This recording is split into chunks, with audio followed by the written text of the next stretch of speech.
Hi everyone, my name is Satara Mohmand, a health informatics graduate student at George Mason University. Today I'm going to talk about the impact of various antidepressants on remission of symptoms. This presentation is prepared as a part of the class HAP 752 for the fall of 2020, taught by Dr. Sanjay Armavik. Depression is a common mental disorder and one of the main causes of disability worldwide. Globally, an estimated 264 million people are affected by depression. Prevention programs and different treatment methods are used in children as well as adults in treatment of mild to moderate depression. However, the usage of antidepressants in treatment of moderate to severe depression is more common among adults, in particular women. Determining which antidepressant or combination of them work better, in what context, and for which group would be an important factor in treatment of these disorders. There are many machine learning algorithms which outline a logical progression used by physicians to follow to determine which antidepressant work better for different patients.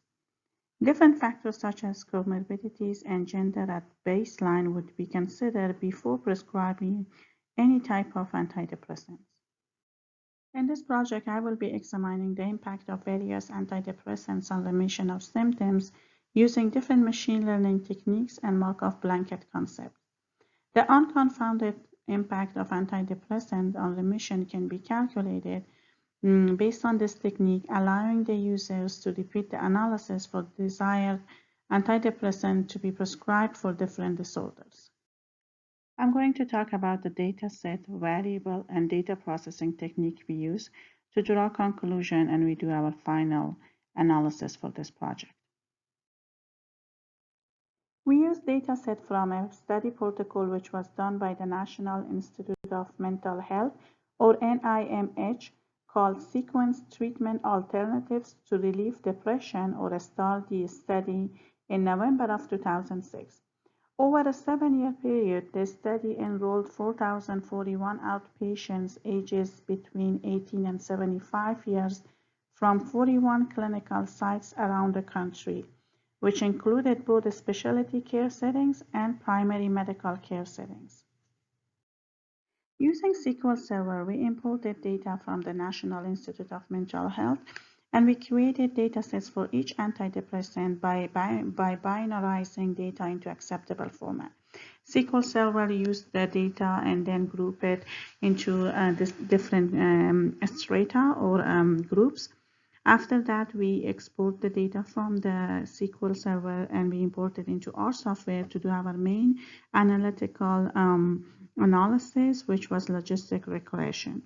So we had to install a couple of packages in R, such as GLEMNet and Stratify balancing packages, which allow us to do these statistical analysis.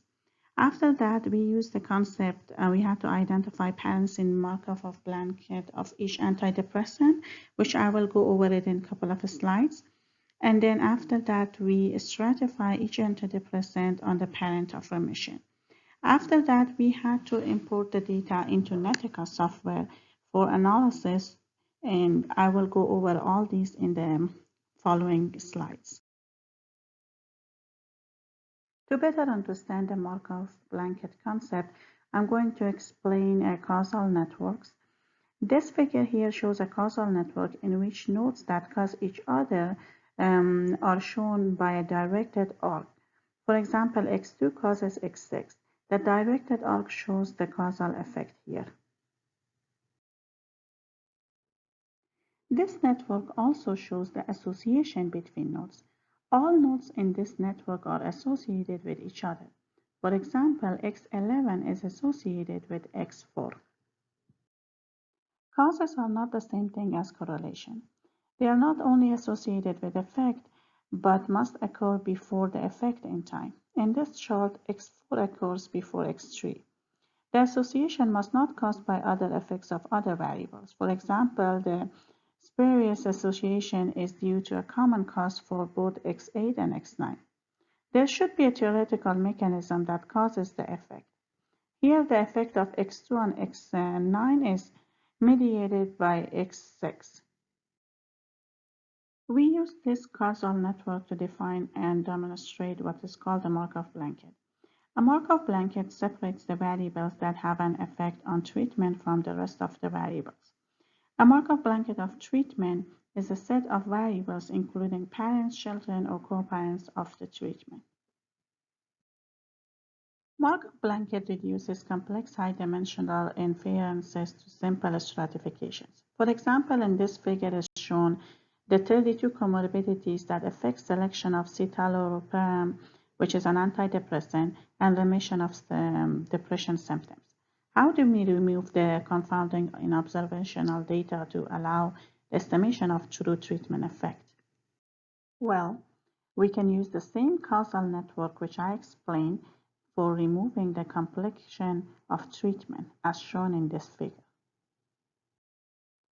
The Markov blanket removes the effect of indirect causes and allow us to see the real cause of the treatment.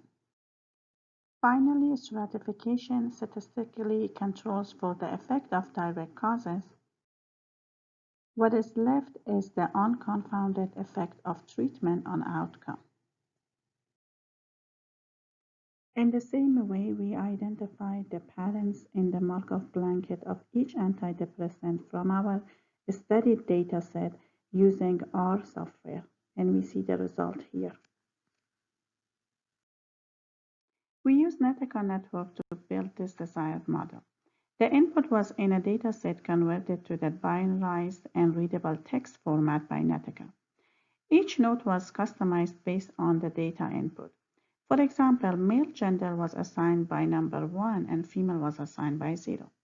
Similarly, each antidepressant node was assigned in a way where if the patient is taking the medicine, it was assigned by number 1 and yes, otherwise it was assigned by 0 and no. To test our model, I'm going to select two antidepressants, which here is sertraline and nortriptyline, and I'm selecting male patients with pre-existing neurological disorders and PTSD. So the gray, as you see, the notes turned gray because I selected 100% the patient are male and have those two conditions. So now once I selected that, the Netica output, as we see when I selected a nortriptyline, we look at the remission of symptoms, which is shown by the blue arrow here, is going to be 29.3%. Looking closely to this model, we will see that when we selected the male patient with pre-existing neurological and PTSD disorders, we look at the sertraline node and the remission rate, which is going to be 29.3%. So what does this say to us? Well, we will see that nortriptyline is more effective than sertraline. Why? We observed that 43% of male patients with PTSD and neurological disorders who are on nortriptyline will have 29.3% remission rate of symptoms, while 33.7% of patients will be on sertraline with only 29.3% remission rate. Similarly, using this model, different antidepressants or combination of them can be selected by clinicians to calculate the unconfounded impact of antidepressants on remission of symptoms.